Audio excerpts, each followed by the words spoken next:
Voici une ode de Malherbe. Cher François de Malherbe, je sais bien qu'aujourd'hui, et Valéry l'écrivait il y a déjà 100 ans, plus personne n'est expert en poésie, personne ne s'y connaît plus que quiconque. Mais je remarque aussi que ceux qui veulent toujours écrire dans la forme du vers classique ne s'enracinent pas plus loin que le XIXe siècle. On voit partout fleurir du sous Baudelaire, du sous Hugo, du sous Rimbaud, souvent truffé de fautes de métrique parce qu'on n'a pas forcément la connaissance des règles. Attention, ce n'est pas très grave.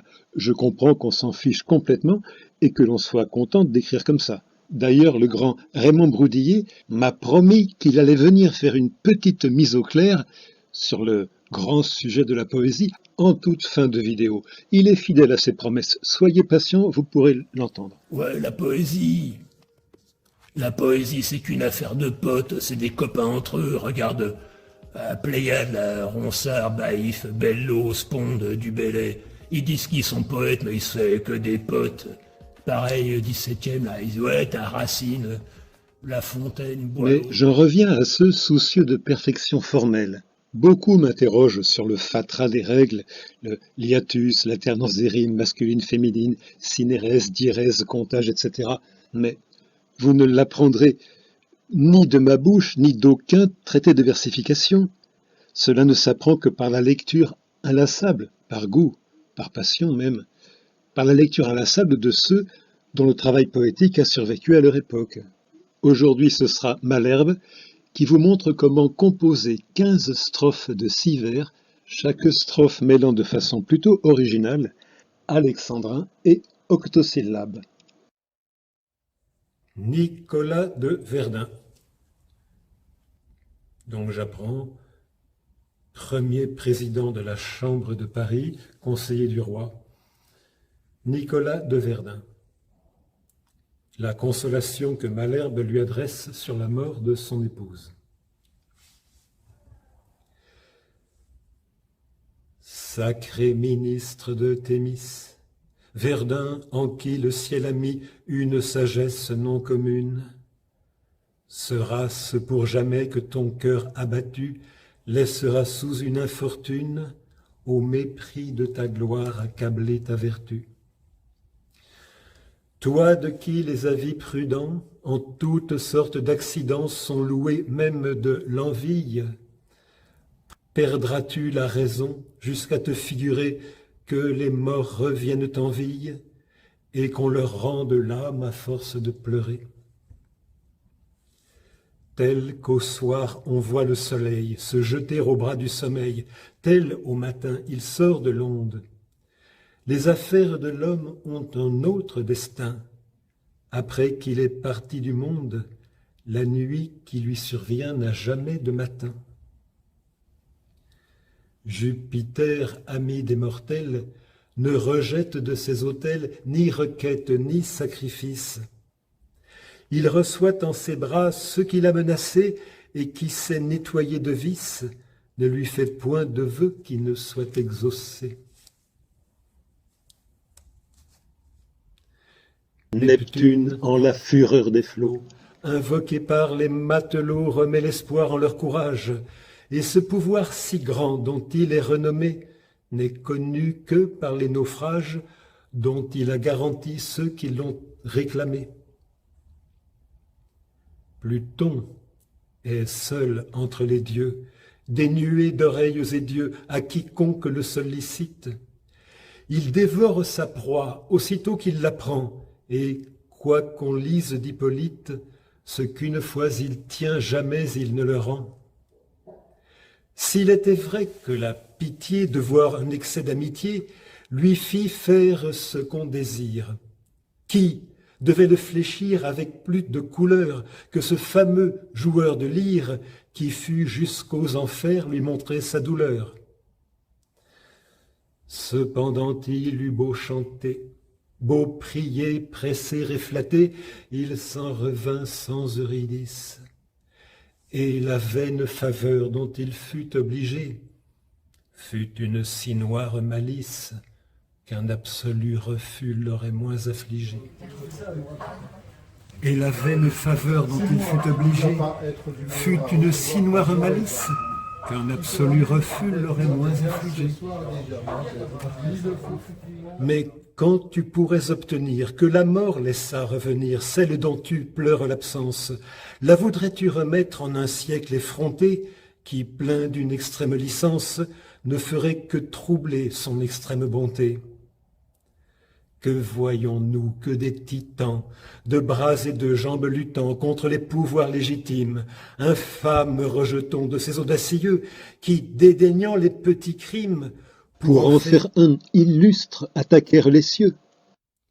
Quelle horreur de flammes et de fer n'est éparse comme en enfer au plus beau lieu de cet empire. Et les moins travaillés des injures du sort peuvent-ils pas justement dire qu'un homme dans la tombe est un navire au port? Crois-moi, ton deuil a trop duré, tes plaintes ont trop murmuré, chasse l'ennui qui te possède, sans t'irriter en vain contre une adversité que tu sais bien qui n'a remède autre que d'obéir à la nécessité. Rends à ton âme le repos qu'elle saute mal à propos jusqu'à te dégoûter de vivre. Et si tu n'as l'amour que chacun a pour soi, aime ton prince et le délivre du regret qu'il aura s'il est privé de toi. Quelques jours ce jeune lion choquera la rébellion en sorte qu'il en sera maître. Mais quiconque voit clair, ne connaît-il pas bien que pour l'empêcher de renaître, il faut que ton labeur accompagne le sien? La justice, le glaive en main, est un pouvoir autre qu'humain contre les révoltes civiles. Elle seule fait l'ordre et les sceptres des rois n'ont que des pompes inutiles S'ils ne sont appuyés de la force des lois. Cher François de Malherbe, permets-moi de boire à ta santé, mais que de trésors dans ces strophes. Tiens, Marcel, Orphée aux enfers. Cependant, il eut beau chanter, beau prier, presser et flatter, il s'en revint sans Eurydice, et la vaine faveur dont il fut obligé fut une si noire malice qu'un absolu refus l'aurait moins affligé. Ok. Hein, on est d'accord? Triste, oui. C'est pour ça que je bois. Ah, tiens, je vais prendre un dessert. Tumbol. Vous désirez autre chose? Je vous attendrai à la cuisine. Tiramisu, bien sûr. Ok. Juste un tiramisu? S'il vous plaît. Et les sceptres des rois n'ont que des pompes inutiles s'ils ne sont appuyés de la force des lois. La force de Malherbe, hein? Qu'est-ce qu'on en pense? Malherbe a beaucoup de force. Génie de la mise en place, génie de la marqueterie sonore et lumineuse. Le strict respect de la règle oblige à creuser toujours plus loin. Bah oui, l'ensemble du poème est une performance. Chaque strophe, petit tour de force. Qui s'en rend compte? Personne. Bravo Malherbe.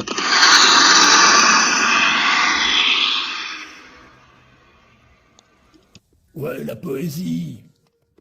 La poésie, c'est qu'une affaire de potes, c'est des copains entre eux. Regarde, Pléiade, Ronsard, Baïf, Bello, Sponde, du Bellay. Ils disent qu'ils sont poètes, mais ils se font que des potes.